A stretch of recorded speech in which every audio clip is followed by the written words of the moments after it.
It's not investing. It has very little to do with investing.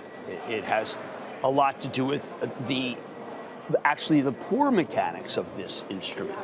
Because if you're going to do these different the futures, or they can tell you how much risk there is, but the fact is, a market does not.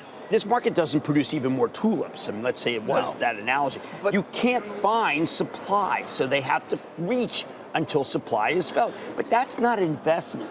That's just poor mechanics of an instrument. Right. But this is a mania, is it not?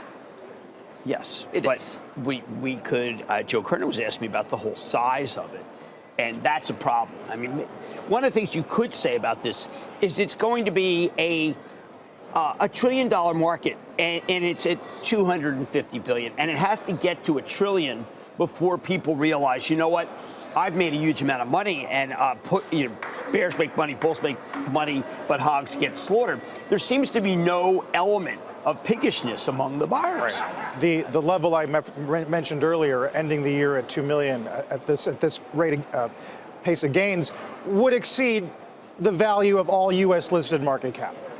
Well, right. It's ridiculous, is it not? It's absurd. Yeah. Well, but are you going to give people Bitcoin for the holidays? I don't have any to give. I thought about it. I thought about the idea. Let's say you bought them for the holidays. Would you flip them because you made so much money on that present that you really don't want to wait the 17 what are you days? You're going to have to give. Can you give them tenths and hundredths of a Bitcoin? I think that they'll slice and dice the Bitcoin.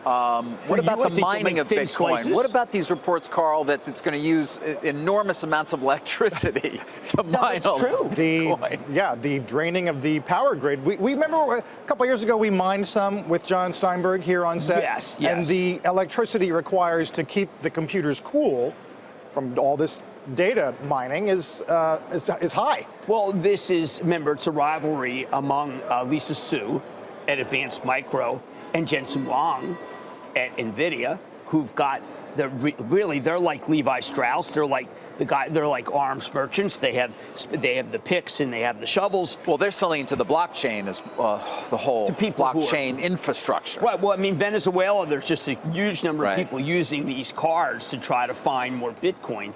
Remember, this is one of the least functional markets I've ever seen.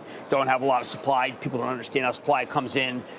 Everybody who's in it says blockchain is so secure. They act as if, look, this is nothing other than launching of nuclear weapons, or Zulu, Tango, Alpha, and you have to have all these different. Nothing's more secure than this.